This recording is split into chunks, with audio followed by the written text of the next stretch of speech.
안녕하세요. 오늘 저희가 당신을 위해 좀 살펴볼 자료는요. jetblue 항공 이야기입니다. 이게 2025년 들어서 주가가 무려 45% 이상, 45% 넘게 폭락해서 $5 아래로 떨어졌다고 해요. 흔히 말하는 펜의 주식 수준까지 온 거죠. 아우, 이런 걸 보면 와, 이거 완전 바다가냐, 기회인가 싶기도 한데요.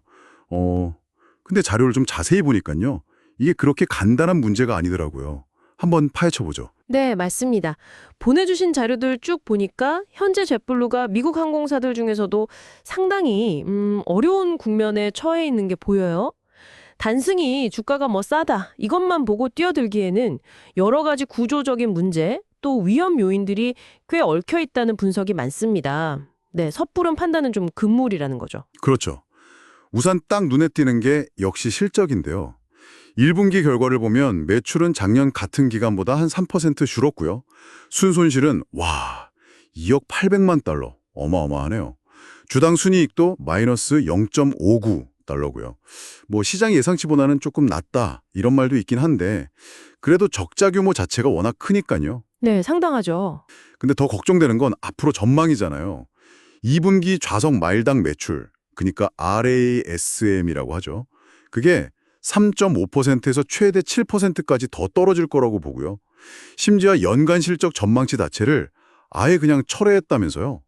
이건 진짜 좀 안 좋은 신호 아닌가요? 맞습니다. 보통 연간 전망치를 철회연계는 건 그만큼 앞으로 어떻게 될지 불확실성이 너무 크다는 의미거든요. 물론 뭐 경기도나 우려나 아시겠지만 높은 연료비, 인건비 상승, 또 경쟁 심화 이런 항공산업 전반의 어려움도 당연히 작용하고 있습니다. 근데 이 자료들은 잿블루만의 어떤 취약점을 아주 명확하게 지적하고 있어요. 바로 그 연료비 급등 위험에 대비하는 해지 있잖아요. 일종의 유가보험 같은 거요. 이걸 거의 안 한다는 겁니다. 해지를 안 한다고요? 항공사가요? 네. 이러면 이제 유가가 예상과 다르게 확 치솟을 경우에 다른 해지를 하는 항공사들보다 훨씬 더 큰 재정적 타격을 입을 수밖에 없는 거죠. 와, 요즘처럼 이렇게 변동성이 큰 시대에 그 위험을 그냥 안고 간다는 게 저는 좀 의외네요. 게다가 그 2대 주주가 지분 매각 가능성까지 언급했다면서요? 이것도 좀 큰 문제 같은데요. 네, 그 점도 투자 심리에는 상당히 좀 찬물을 끼얹는 요인입니다.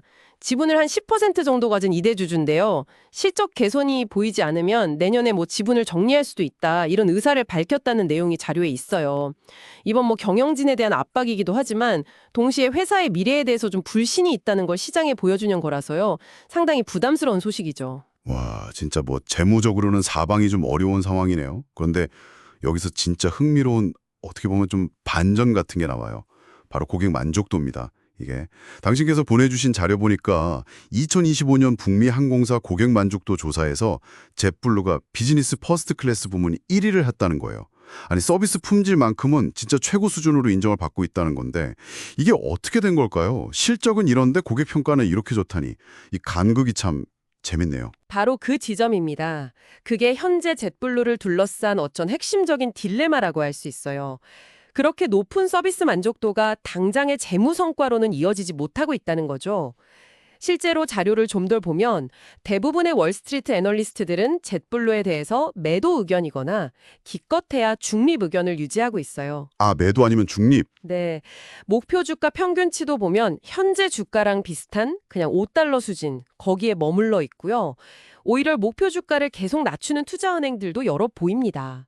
뭐 내부적으로 비용 절감한다. 또 수익 안 나는 노선 정리한다. 심지어 신규 항공기 도입까지 연기한다. 이런 자구책을 내놓고는 있는데요. 아직은 시장의 신뢰를 회복하기에는 좀 역부족이다. 이런 평가가 우세한 것 같습니다. 그렇군요. 그럼 정리를 좀 해보면요. 젯블루의 주가가 이렇게 크게 떨어진 건 단순히 뭐 시장 상황 때문만이 아니라 회사가 안고 있는 재무적인 과제들, 또 불확실성이 상당히 크다는 걸 반영하는 거네요. 고객들이 좋아하는 항공사다. 이런 강점은 분명히 있지만 투자 관점에서 보면 여러 위험 요인들 때문에 상당히 신중하게 접근해야 한다. 이게 이 자료들의 핵심 메시지인 것 같습니다. 네, 정확합니다. 그래서 여기서 당신께 한 가지 더 좀 생각해 볼 질문을 던져드리고 싶어요. 이 자료들에서 나타나는 것처럼 고객 만족도하고 재무 성과가 반드시 같이 가는 게 아니라면 항공사의 장기적인 가치를 결정하는 궁극적인 동력은 과연 뭘까요? 그리고 현재 젯블루가 보여주는 이 높은 서비스 품질, 이게 지금 같은 재정적 압박 속에서도 과연 계속 유지될 수 있을까요? 뭐 이 질문에 대한 답이 자료에 딱 나와 있는 건 아닙니다만 당신께서 앞으로 이 주제를 좀 더 깊이 탐색해 보시면 어떨까 하는 그런 흥미로운 지점이라고 생각합니다.